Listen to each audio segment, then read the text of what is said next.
Happy Tuesday!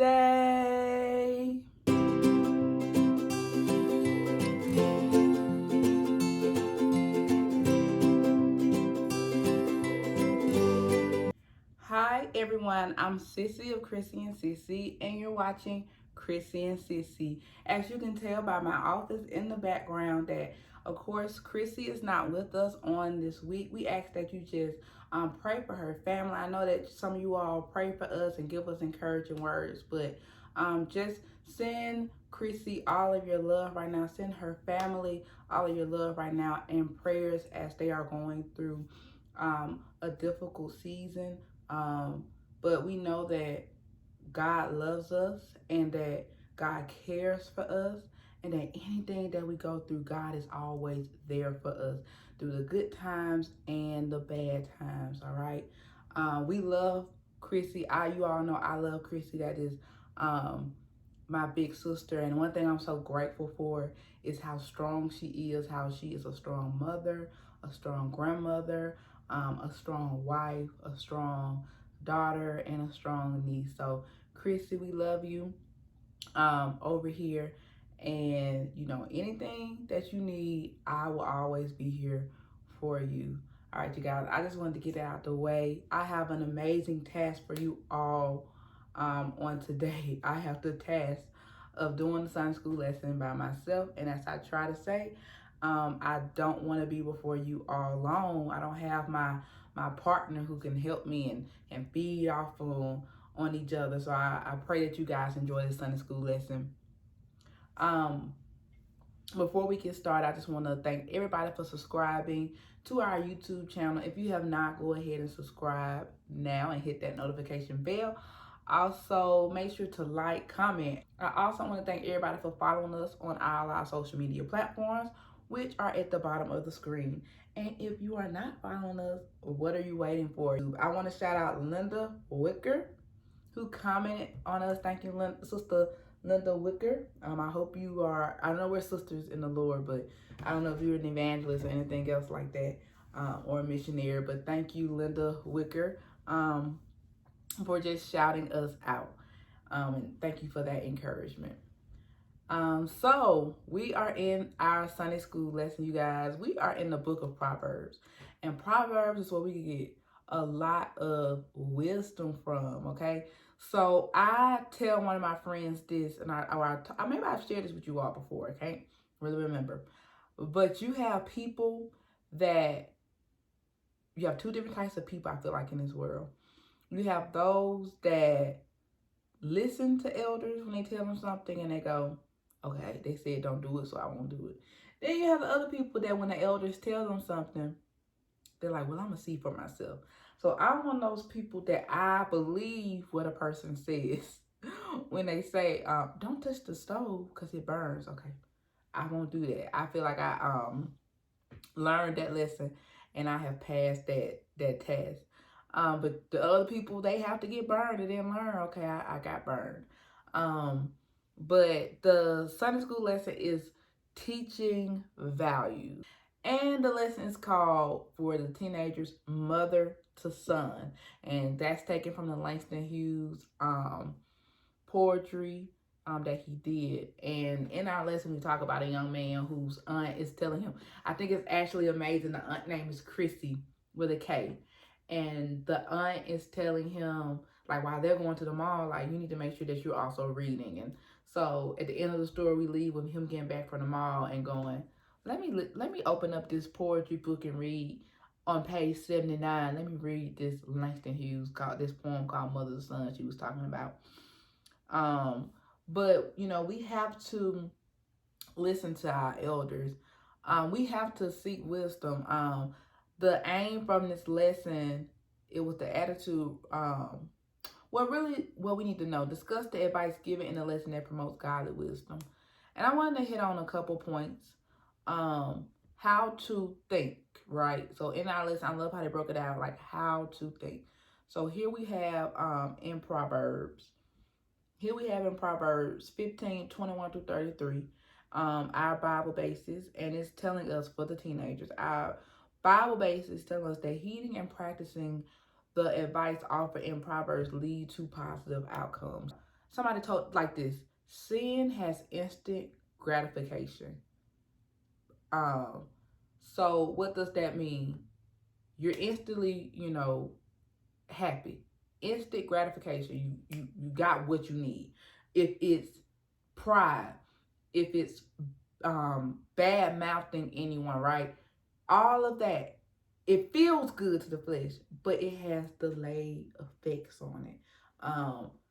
But when you wait and listen and do things right, it's like no regrets, no temporary. Well, I'm gonna add this temporary gratification. Like, for instance, I was called a nerd in school. Yes, me a nerd. I was called a nerd.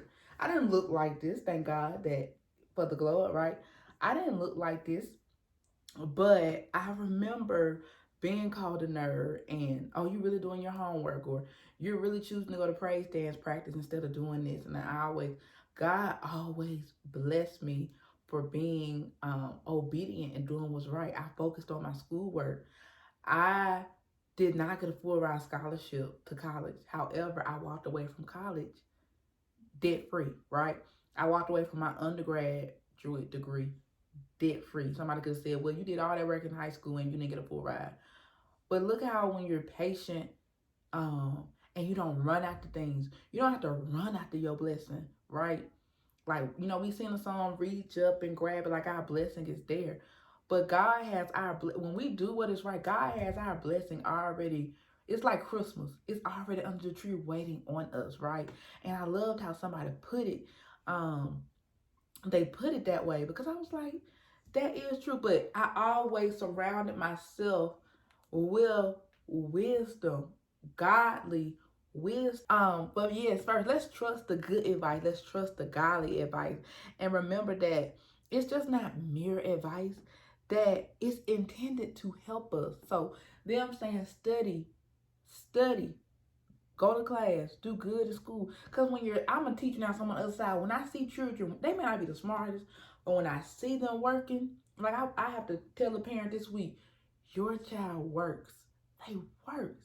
And I know if I teach them anything, that they're going to do it and be a hard worker for it.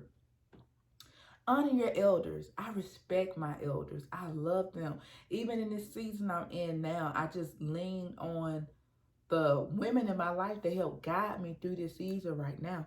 And then why I respect my elders, I honor my elders because they lived through what I'm going through now. They've been waiting for a husband, or they waited for their husband, or they probably didn't wait for their husband, so they could teach me on both sides. Their age, that wisdom. Now I'm not saying they're telling me to do wrong. We're not following that advice, but we're honoring them and appreciating them, because oftentimes us young people, we may feel, and they always say this generation feel like they know it all. I'm a millennial. I don't feel like I know it all. I may feel like I want to do it by myself, but I honor my elders. I may want to work hard and do things by myself, but I feel like as this generation, we learn from our elders. We learn from the people that came before us. Why? They had one job, they worked all their life and retired. What are we doing now? We want to be entrepreneurs because we watched them work for so long. We want to be over our own income. We want to climb the ladder, have multiple streams of income. So but we still want to honor our elders, right? We still want to move forward in the future, but honor our past. It is good to be corrected. This is my favorite one. And she's watching. Shout out to my other sis. I don't want to say her name. I'll say her name now. Evangelist Valerie. I'm gonna call her by her first name. My other sis has corrected me time and time again. She, little evangelist or anything that she may say, but she has always corrected me. And in the beginning, it was hard. I'm just gonna be honest. It was hard when I was corrected, but through prayer, God showed me that I had to separate her doing her assignment or her calling for ministry versus when she's giving me advice. Like this is coming from her versus this coming from somebody else. So, but God, he really touched my heart at one time. And I said, you know what? This is coming from somebody else. But when she gave me other advice, I remember one time she corrected me one day on a Sunday, out of all days, a Sunday. But God had my heart to where I was like, I was really like, I received what she's saying. And that correction is only making me better. And we thank God for our mentors that correct us. I want you to tell me when I'm doing wrong. I want you to tell me when I need to pull down my skirt. When this may be a little too tight. I never went through that, quote unquote. But, I want them to tell me, you may need to wear this when you're doing this type of thing in ministry. You may need to wear this when you're doing this type of thing in ministry. Or like, be careful who you surround yourself with, or be careful who you say things to. All of this, be corrected, being told, ma'am, your attitude is not correct. Now I'm told my attitude not correct, and I receive it when my big sisters they tell me like, no, or oftentimes I'm convicted before, or they have a loving way. I remember Chrissy one time, and one of the lowest times I felt spiritually in my walk, and she pulled me to the side, and I just cried. And I remember somebody else coming right behind her and just yapping, and they were trying to do whatever and take up for whomever, whatever, but I enjoyed how, Chrissy didn't say anything, was wise enough not to say anything, and just let me cry in her arms. But in that same breath, she knows when to correct me, knows when is the time to correct me, shall I say that. And that brings me to my next point that's in the lesson. Never seek advice from an unwise person. So it's like this, young people. I could say this. Don't take advice. Don't take school advice from somebody. If you want to make A's and B's and pass, don't take advice from somebody that's not doing well in school. Case in point right here. You want to graduate college. It takes about 4 years, maybe 5 years to graduate from college. Now, we know circumstances come that you may not be able to graduate college. But if you're a freshman in college and you're choosing to hang around with a 7-year senior, like it's 7-year senior, and they haven't, if they say, look, go ahead and get your books and study. You don't want to be like me and still be in school so many years out and watch all your friends be gone. But instead, they latch on to you and they influence you. And then you look around and you're going, well, you should look around and be prompted. I'm 18, they're 28, and they're still in school. And they're doing things that I know is not right, that I was taught in Sunday school, that I was taught in YPWW. I know it's not right. I know this is not right. And they're doing it. And they want you to do it. But your parents sent you to school to get an education. Or this happens sometimes, you're in the 10th grade, taking a 10th grade class, and you got a 12th grader in that class that's still playing around and doing stuff. You don't want to be taking that class when you're a senior. So we don't take advice from everyone. We seek godly wisdom, and if we pray and we ask God, He'll give us people in our lives. I feel like I have been because other people have told me this, that I've encountered with, and I've become their mentors without even trying. Or they may be like, I wanted somebody like this. I wanted to talk to somebody like this, but I just didn't have any. And God will allow your mentor to come to you if you ask. Take advice. I wish I would have asked earlier. Like, Lord, who can I look up to? Because I had to honestly do it by myself. But you all, if you ask God, you can have somebody that's going to give you that godly wisdom, that mentor that you need. I know the lesson was mother to son, but the old, as I say, the seasoned, giving advice to the lightly salted, giving that advice and sharing that advice to them, But I look at it also as having a mentor, seeking a mentor, and lastly, kick out all negative thoughts from your mind, right? This is very crucial, and I'm closing. This is very crucial because when you're giving godly advice, the enemy, Satan, is going to come in and try to combat that advice. Your mind is saying, go to class, do your work. The enemy, well, don't do that assignment. Go to this party. Go to do this. Go to do that. Your mentor may say, hey, you need to study for this exam because you need to study for this exam. Let me just leave it at that. And then the enemy coming in and saying, oh, go to this party. Go to this party. Your mentor saying, hey, it's always going to be a party. You always go to a party. Hey, you need to be studying. The enemy coming in, hey, I heard it's going to be jumping. It's going because we forget. And we got to, in Sunday school teachers, we got to be real and tell our young people, the enemy, the devil, wrap things up so nice. He serve you caviar on the trash can. You so engraft with the amazing things, you don't look at the package that it comes in and that it's voided. That is going to be voided. That's what he's giving you. But, God is giving you things that, his word will not return to us void. So he's giving us stuff that we can use, and he's giving us things that will last. It has no expiration date on it. Can I say that? It has no expiration date on it. God's gifts, like I said earlier, his blessings are wrapped up as if we were waiting for our Christmas present. You know how it's wrapped up so nicely? You rather have a wrapped up gift than a gift that just come in a box.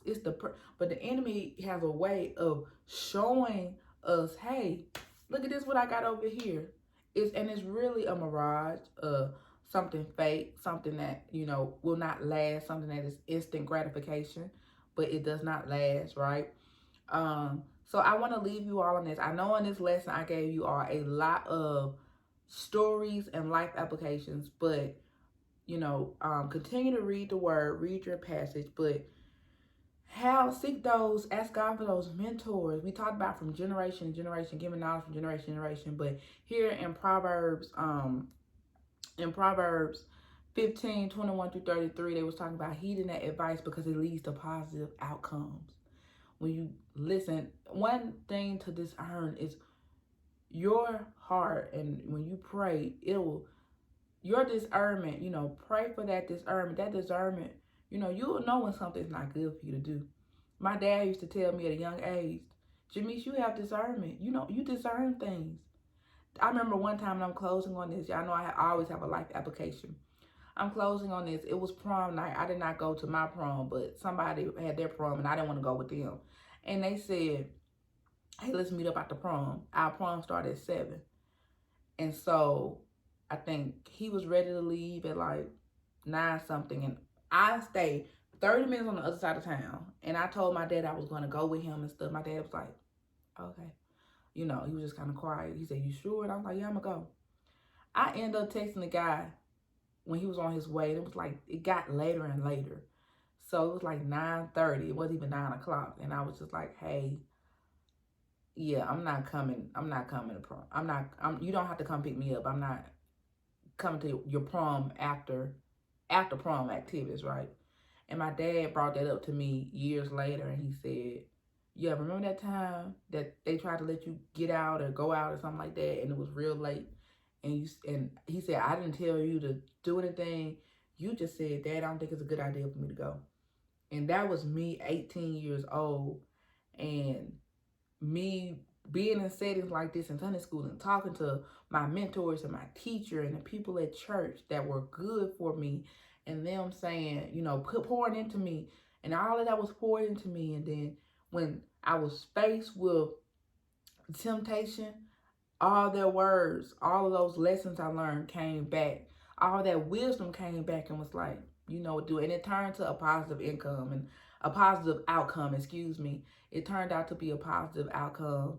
And when I look back now and where I am, and if I would have went out with him and what he's doing with my life and what I'm doing with my life right now, I'm like, God, thank you. And I thank you for just doing that, just allowing people come in my life and allowing me to be able to be strong enough, y'all, to make the right decisions, and it leads to positive outcomes. And I'm about to get on another tangent, but I'm not going to get on another tangent because I'm like, even when it looks like it's not going to look like a positive outcome, you may have that instant gratification if you choose not to seek wisdom and not follow godly advice. Because I'm looking at everybody who was in high school that had that instant gratification, and me now that it seemed like, oh, it just was delayed for her. She just still being called nurse, still being seemed like she on the outcast. And it's like, look at me now. Look at me now. Look at me now. I have you guys. I have my family. I have my career. I have my business. I have a lot of things going, and it's just like I look around and I pray for, everyone that I went to high school with, that I went to college with, that you know the ones that call me a nerd and things like that. And it's like, God really blesses. He really blesses us. And when we take heed to that advice, like, it's going to pay off, y'all. It's going to pay off. All right, just remember, y'all, like I just said, it's going to pay off. On that note, I hope you all have enjoyed this Sunday school lesson. Y'all knew I was not going to not be before you long. Like, I was going to be before you a little long. So I hope you have enjoyed this Sunday school lesson and everything that has been said. As we always say, do not stop here with us.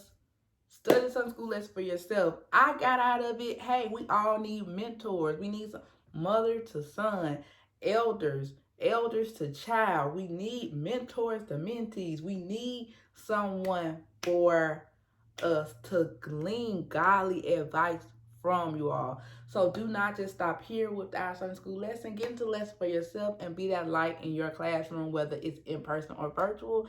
And on that note, happy studying.